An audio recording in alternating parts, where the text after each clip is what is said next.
to remember who God is and who I am. There you go, lifting my load again. Hi, I'm Mary Fugate. I am the church lay leader of Community Covenant Church, and it's my pleasure today to be able to bring a message to you. What a world we're living in today. You know, it tells us in James 1, verses 2-3, to consider it a pure joy when you face trials, knowing that the testing of your faith produces patience. And I don't know about you, but I've really learned how to have a lot of patience through this, simply because of the fact that my whole life has been turned upside down. There are so many things I can't do that I enjoy doing. Not being able to do simple little things like getting your hair cut, going for a cup of coffee with a friend, making quilts with a group of ladies, or having a pedicure, or visiting our friends. Those are all things that I'm really, really missing, but I have found that there are other ways to do those things. For instance, I can't give hugs to any of my grandchildren, and I really miss that.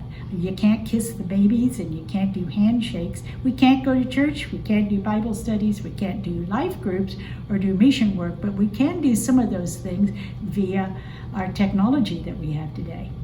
I want to share with you a little bit about a sign that is in my kitchen, and it has helped me get through this pandemic by helping to remember to do the things that this sign says. It's called Family Rules. The first thing it says, live Christ's message.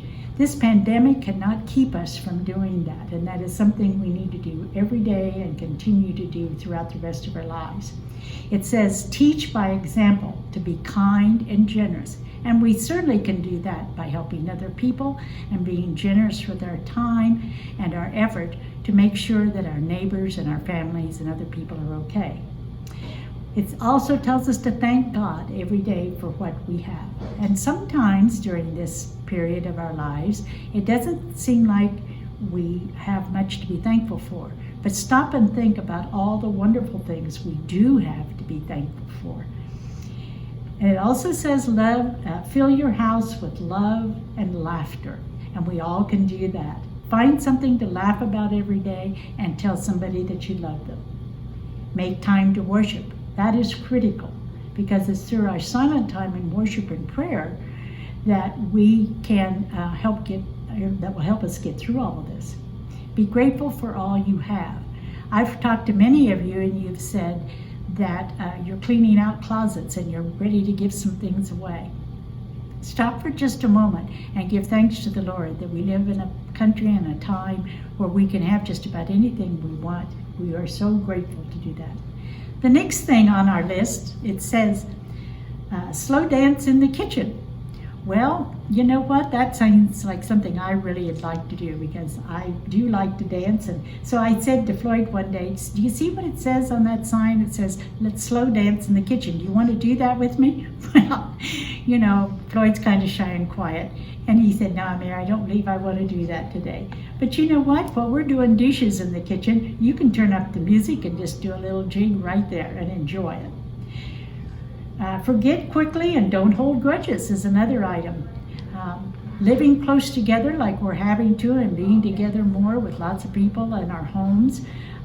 Sometimes we don't agree on things, but find a way not to turn that into a grudge, and just forgive maybe some of the unkind things that might be said, or some of the things, apologize for some of the things you may have said that were unkind.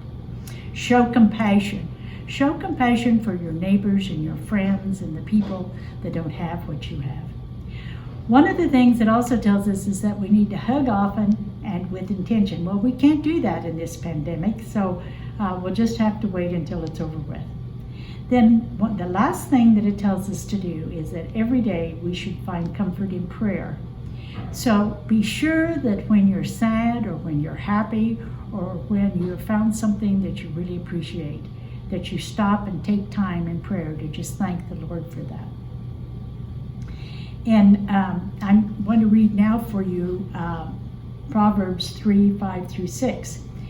This is the one verses that I really hope that you remember. It says, trust in the Lord with all your heart and lean not on your own understanding. In all ways, acknowledge him, and he shall direct your path. And I think that's one of the things that we must really remember, that we're not in charge. Someone is directing this, someone is guiding us and loving us and caring for us, and God knows what we need and what help we need to get through this. So just give it to the Lord. I'd like to take just a few minutes here now and have a prayer for all of you. So if you'd bow your heads in prayer, I'll go ahead with that. Our Heavenly Father, thank you for this wonderful country that we live in. Thank you for the people that we associate with. And Lord, thank you most of all for your love and your guidance in our church. It is from you, Lord, that we learn how to live it out, how to live our lives in a way that is compassionate, loving, and caring. And Lord, I thank you for that.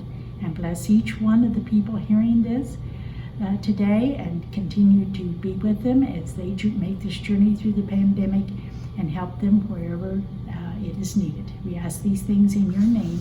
Amen. Your love carries me through all the valleys and the darkest places.